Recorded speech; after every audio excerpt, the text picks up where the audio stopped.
Alright guys, so today we're going to be telling you why Mr. Henry David Thoreau deserves the Great Peacemaker Award. And before we get into it, I thought I'd give appropriate to give you guys a little bit of background. He was an American philosopher, poet, and environmental scientist. He was born in Concord, Massachusetts in 1817, and he died in his hometown of Concord, Massachusetts in 1862 at age 44. He graduated from Harvard in 1837, and while he was at Harvard, he became friends with fellow philosopher Ralph Waldo Emerson, who was also from his hometown, and he's known for writing the essay Nature. He only published 2 books, and those books were called Week on the Concord and Merrimack Rivers and Walden. And to kind of go further into his writings, like I said, he had 2 books published, and the first one was A Week on the Concord and Merrimack Rivers. And the book was about a boating expedition that he had taken with his brother. And he finished this book while he was living in the woods. He chose to go live in the woods for a couple of years because he believed that nature could teach us a lot of things. So he finished his first book during that experience.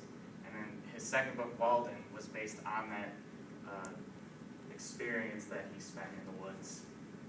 And it has been admired by a larger audience than any other book by an American author. And some other essays that he's known for are Winter Walk, which was published in 1843. He's probably most known for his essay Civil Disobedience and Autumnal Tints, which he wrote in 1862, the year that he had passed away. Okay, so from 1845 to 1847 is when he decided to go live in the Walden Woods, and obviously that's what his book Walden was based off of, his experience there. He lived in this small little shack that he had built, and he only left and to go into the town really when he needed things, like needed essential things. During the 2 years that he was in the woods, he really focused on his reading and his writing, and he was really interested in what nature could teach him and what it could offer him. In the book Walden, he said, "I went to the woods because I wished to live deliberately, to front only the essential facts of life and see if I could not learn what it had to teach, and not when I came to die discover that I had not lived." And by this, he's basically just saying that he wanted to see the simplicity in life and what was truly necessary to live. And he also wanted to be content that he hadn't just fallen into step with what everybody else was doing or what they wanted him to do or thought he should do. He wanted to live his own life. And nobody really gave him any credit for his ideas of solitude and simplicity while he was alive, but a lot of people are inspired by it now and live by these ideas. During his lifetime, Thoreau was a strong abolitionist against slavery. He actually worked on the Underground Railroad, and he gave a lot of lectures on the injustice of slavery. He was also strongly opposed to the war that was occurring with Mexico, and to show that he disagreed with the war, he refused to pay his taxes, which would obviously go on and fund the war. And for refusing to pay his taxes, he was put into jail for 1 night.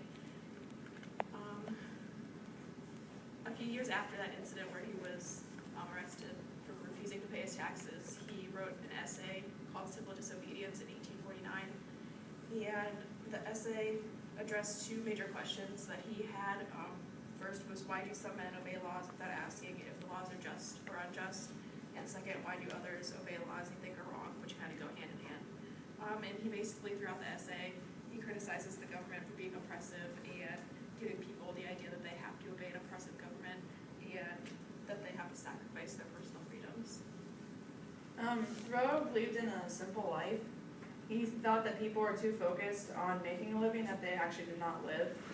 One of his quotes was, "I am convinced that if all men were to love as simply as I then did, thieving and robbery would be unknown. These take places only in communities where some have got more than is sufficient while others have not enough." He really focused on the importance of, he really thought people should focus on the important and simple things in life, and that was one of Thoreau's main ideas. Another big idea was based off of this quote: "Could a greater miracle take place than for us to look through each other's eyes for an instant?" This really brings up a key point in how peace is made through understanding every side and looking at different perspectives. And Thoreau's influence Today, there's many organizations that work to keep his ideas alive. One is the Thoreau Society, another is the Walden Woods Project, which is an organization that works to keep the Walden Woods preserved, where he studied for 2 years. And the Thoreau Institute, which is just another organization that works to find environmental peace all throughout the world. His writings have influenced many other people, namely Gandhi and Martin Luther King. They both took many different ideas from his writings, especially civil disobedience.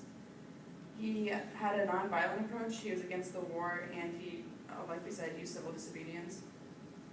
Also, he believed that one must find inner peace first, and he's also known as the father of environmentalism. Peace is not just about solving conflict, but having peace in every aspect of our lives.